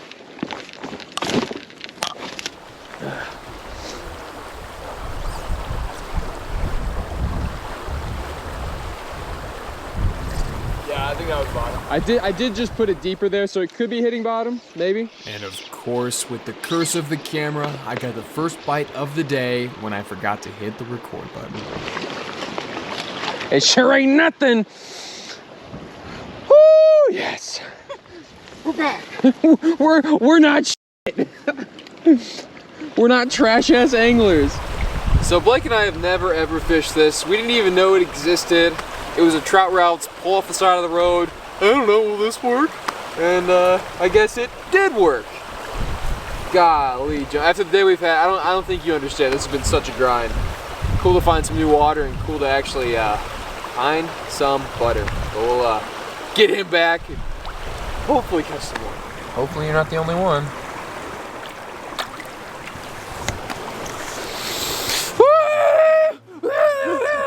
You might be able to tell for yourself, but that first fish was a massive relief, and luckily for us, it was far from a fluke. Not soon after, Blake connected with a streamer eating butterball, and now the skunk was officially off, and the bites continued. There it is. Oh, that was a good fish, buddy. That was a good fish. It was. We're not skunked. We're finding some fish. Had a nice fish. Got it, yeah. I mean, had that nice one flat. I mean, yeah, both fish so far. I mean, they're not terrible fish. Our roadside gamble was paying off, and the further we followed the snaking creek, the more fish we found. It may not seem like it, but this would be described as one of the bigger streams in the area. With deep pools and long runs, Old Canoe had us thinking there was real potential for big fish. Of course, it was just a matter of putting our flies in the right place without getting blown away by the howling wind.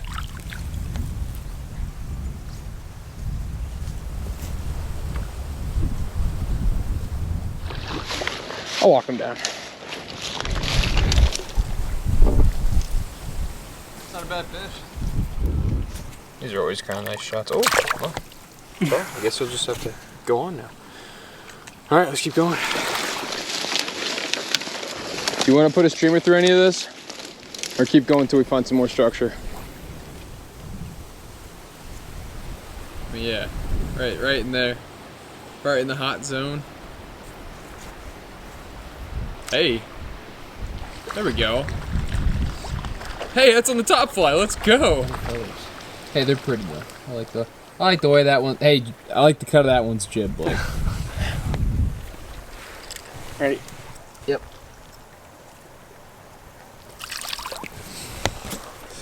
We're dusting Erosion. the little boys. Knocks though, still.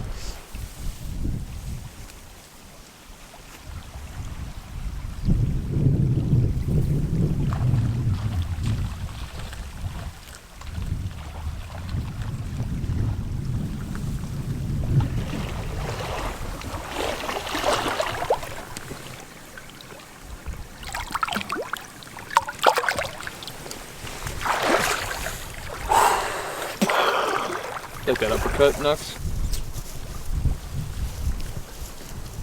That's a better fish. Maybe.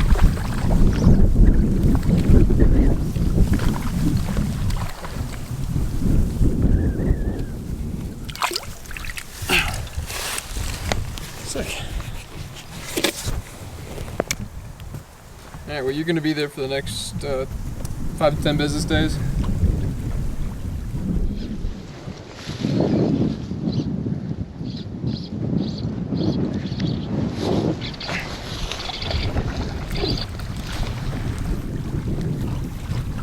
You know what I noticed? Another fish kind of had the top of his tail bitten off too. Another fish I caught earlier. He got some shoulders on him. The flurry of nice fish started to slow down as Blake and I neared the end of this easement piece. We were both very much satisfied with how this short session had gone, so heading back to the truck a little early, it didn't really hurt. Crunching on the gravel and weaving through the willows, week 3 in the driftless was officially over. And by some stroke of angling luck, we may have finally found the creek we've been looking for this whole time.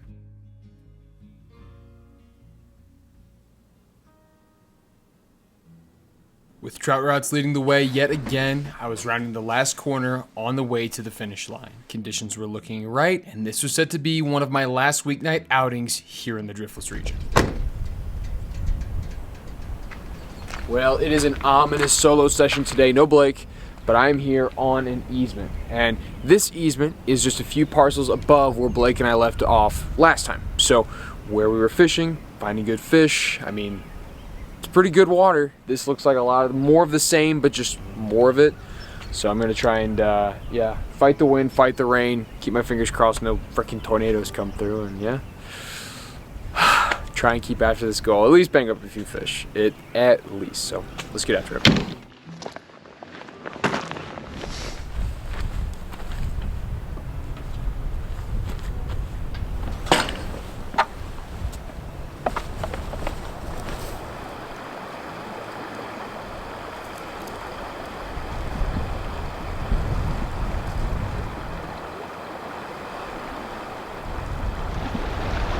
That was a good fish. Those 2 pretty significant strikes on the streamer. Just couldn't get them to stay pinned. Not exactly the best start because they both looked like really nice fish, but with how aggressive they were, I had faith the streamer would eventually connect. And not long after, I finally managed to find my first streamer eater of the day. With the looming threat of thunderstorms blowing through, I could at least rest easy knowing the skunk was now out of the picture. That was a big fish. Watching the torpedo-like figure jet up to the surface to swipe at my streamer made my heart skip a beat. My eyes could barely register what just happened, but I knew for a fact that was a massive fish. I suppose it's only right that my consolation prize for missing that big boy would be some beat up old stalker bow looking to capitalize on a bigger meal. Didn't realize they had doinkers in here. See ya, friend. Even though I was still following angling boot prints upstream, I wasn't all that concerned with prior angling pressure affecting my chance at fish. Each bluff pool and snaking bend looked much better than the last, and these fish, they were really keyed in due to the advantageous weather. This was one of the few overcast days throughout this month that had mild temps with a mix of occasional rain. This is quite literally the perfect streamer weather. That's a good fish. Yeah, that's for sure a good fish.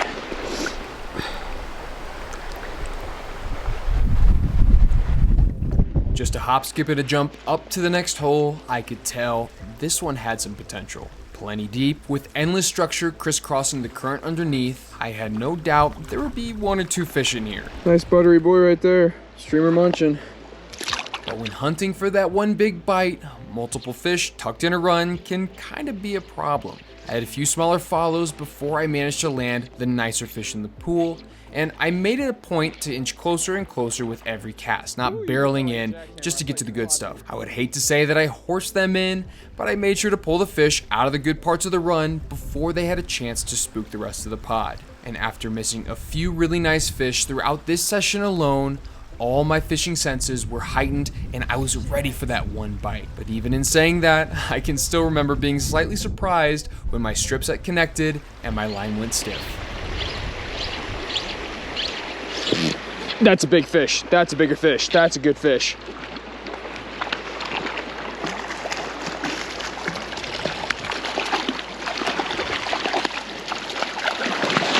Yes, yes, yes! Woo! Yes, that's what we're talking about, baby. I had a hunch there'd be a nice fish in there. And this is a big head son of a gun. I don't think he's 20, but he's pretty close. I measured him just across the hoop, so whatever that ends up being, but he T-boned. I mean, he T-boned that streamer. That is, oh, that's so awesome, man. Conditions are perfect on new water. This is what you want to see, baby. This is what you want to see.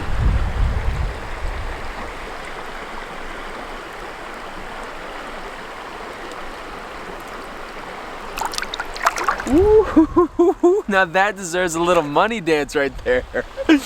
This damn streamer, I swear. So I've been switching my rigs up a lot so far. You know, went from a big streamer down to a really teeny streamer and then to a double streamer. And I think hook gaps are an issue. I missed a couple of really nice fish and they've really been going after this big bright, what I call a drift missile. And I'll, look at this. Editing skills, oh baby. Got the video, you guys know what to do. Obviously, as you're done watching this, go check it out. You know, it's a good streamer. I use it a lot and it clearly gets the job done.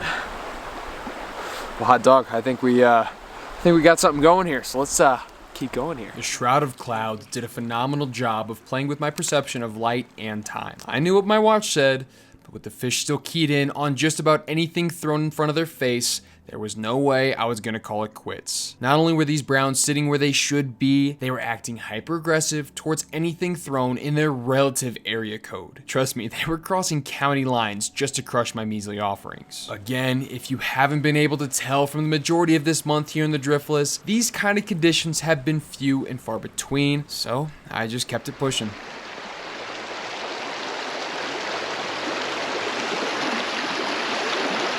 That was so sick. Oh, I'm gonna horse him.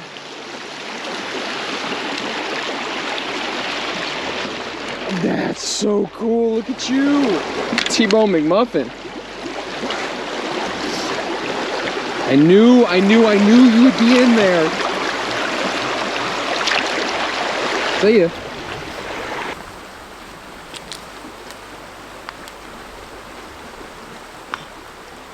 All right, Trout Route says I've got a couple more bends on this easement and I think I'm gonna push my luck. The way the fish are eating, I just need to execute. I mean, we had some really big fish in there, swipe at the streamer, just couldn't get them pinned, so Let's get up and over this electric fence and keep at it, man. Go until dark tonight. Now, at the time when I said go until dark, I didn't quite realize I would literally be going until pitch black. After a few more decent browns brought to the hand, I turned around and headed back towards the truck. But for whatever reason, I thought I'd be able to double back to the road and fast travel to the parking lot. Let's just say I was majorly wrong. There was no way I was about to trespass across private land just to get there, but that meant I had to bite the bullet and go back the way I came.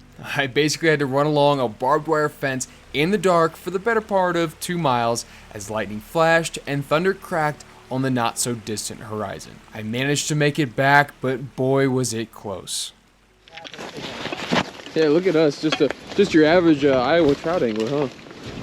We caught it, boy.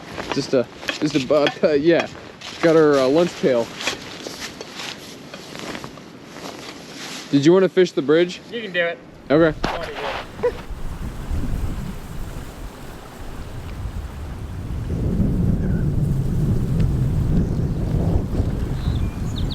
Hey! That ain't a bad first fish.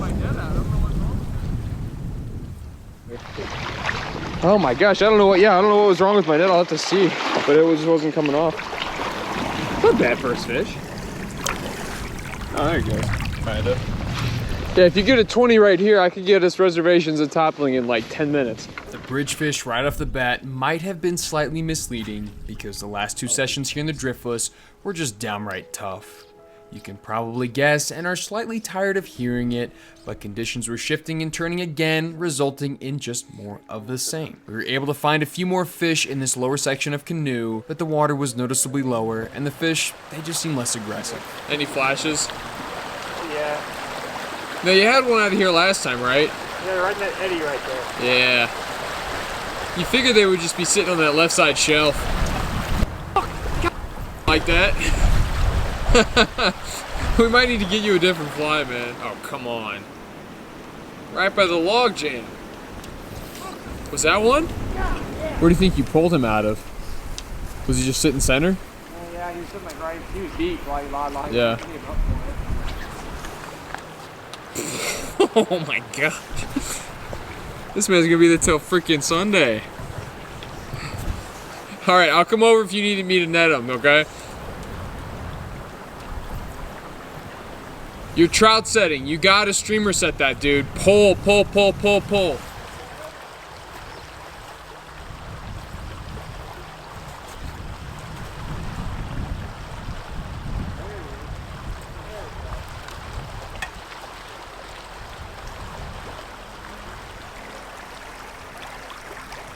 He is gone off the hook here and ready to zip.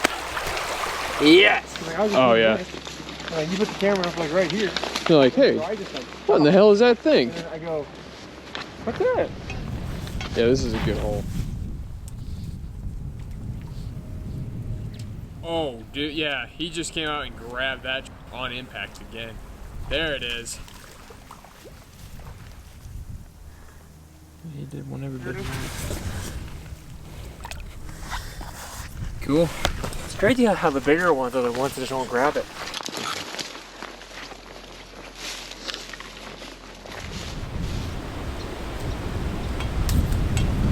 Is that big? Yeah. How big?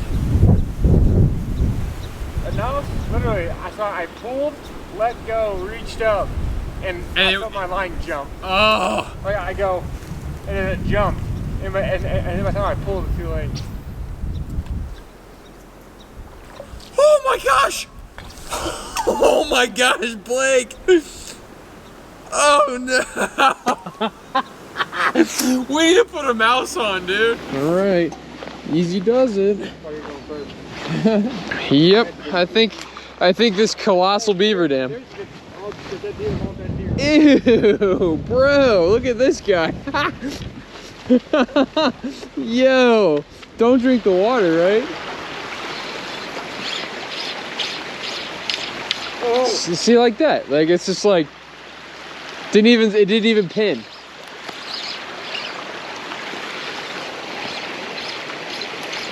Dude, that's so dumb. I don't think there's a rhyme or reason. See, that's what I want to. Yeah, but it should be sinking like that. Oh my gosh. It's almost like a wake bait. Dude, that thing has a wicked action. It looks decent. Yeah, it has a nice searching motion to it. See, like, he's got it! No, he didn't have it. Did you feel it? No, he never got it. Like, he went for it. Oh my gosh, that was so cool. Dude! Yeah, what the hell? Dude! This was extremely entertaining in the moment, but I was never able to fully connect with any of these bites. So we tucked tails in preparation for our last outing a few days later. This last session here in Iowa should have never happened. Before I ever stepped foot in the state, I had some fairy tale idea of what spring would look like and subsequently how the fish would be acting. So with an Easter party now less than 24 hours away and a long drive south still in my future, Saturday was only supposed to be fished if for whatever reason we were still desperate, which we clearly were. So to the bittersweet sound of squishing driftless mud, Blake and I embarked on our final march into the firestorm. Low water had returned to the area and the upper section of canoe that had once treated me so well had a tangible change of heart. Folks, we could not buy a bite. The morning was beautiful, don't get me wrong, but it felt like the trout had just been despawned from a once thriving creek. I managed to squeak out one brown towards the end of the easement, but it wasn't enough to make either of us want to stay.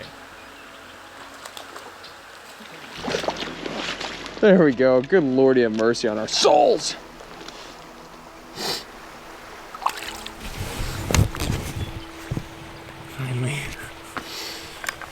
With noon being my non-negotiable turnaround time, we had a few hours left in the day to leave this upper section and try the lower section. Almost exactly where that other one was.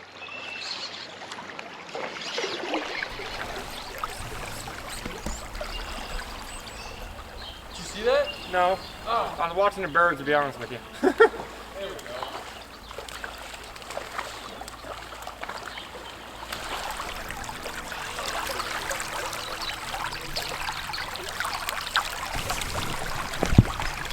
Nice. I don't know what anyone. Give me a little dinkers too. Just giving a little nip. Hey! Steak. Again, it was just more of the same with a few little streamer eaters along the way, but nothing to make us want to stay. Oh, there he goes. You had him for a There it second. must be. As the sun reached its high point, Blake and I could both feel the final buzzer going off, signifying that this month of trying to get dialed in, and most of all, hunting for Dolly Parton, was officially over. Wow, would you look at that? We're back at the Upper Iowa, Blake. Holy cow. This means our trip is officially over.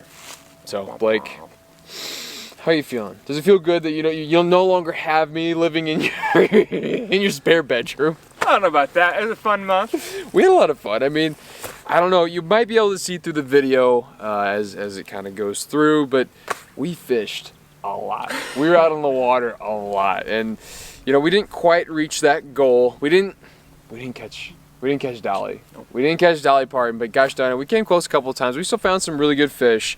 But I think the thing that sticks out most to me, and I don't know, Blake, you can tell me, when did we catch our fish? When were we catching our fish? Yeah, I mean, we really caught him when we expected to. The high water, the rain, the cloudy conditions.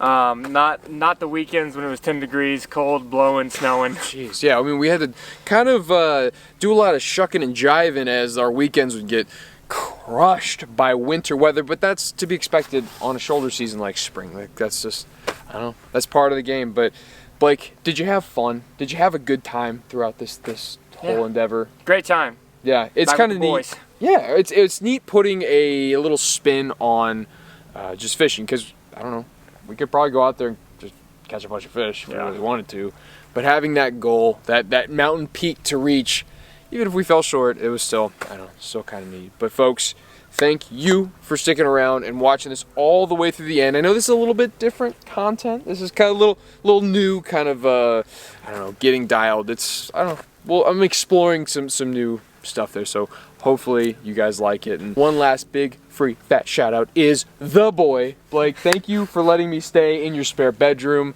and annoy you for a month. You and Kelsey for a month. It was a lot of fun. So yeah, man, it's over. It's officially over. We did it. We survived. Thank you.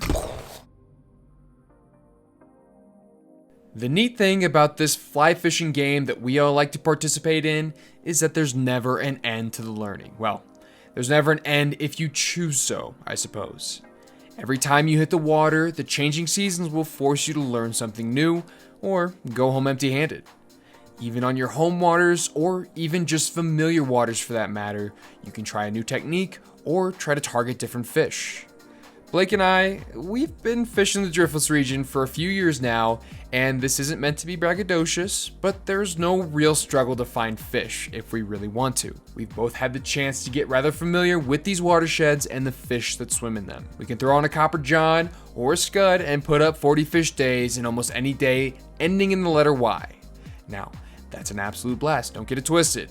But the challenge, and more so the mystery, it's not what it used to be. That's why we came into this month with so much excitement and the hopes of trying something new. Having this much time dedicated to early season headhunting was such a cool way to approach a familiar watershed, and it allowed us so many different opportunities to learn. Most of the learning did come with a whopping side of heartache, but every now and again, it did kind of pay off. Now it's clear at the end of the video, we didn't really reach the initial goal we set for ourselves, but we got super close. And hey, at the end of the day, it's just fishing.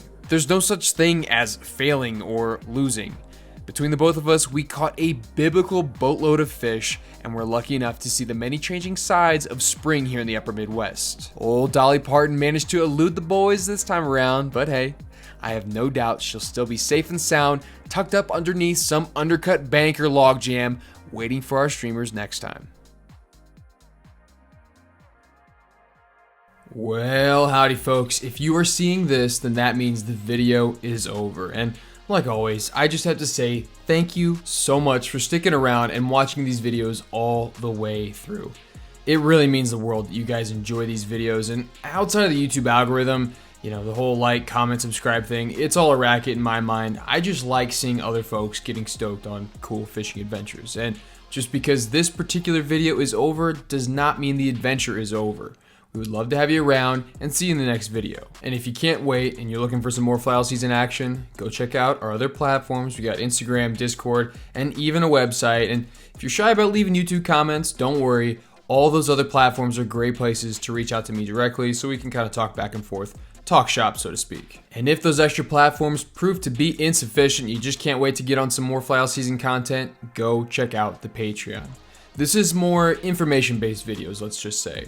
It's a great way to get into the nitty-gritty and the exacts of an adventure like this. It's pretty much just me sitting down and talking to you as a friend, what I did, how I did, and more of the why I did, if that makes sense. And it's also an amazing way to support the channel and help these videos kind of go through. And piggybacking off of that, just got to give a quick shout out to the various brands that partner with Fly All Season and help make these adventures possible. You know who you are? Thank you very much. But that is more than enough for me, folks. You know the deal. Wherever you find yourself, be it in the beautiful hills of the driftless region or in your backyard, I sure hope you keep those feet in the water. And until next time, tight lines.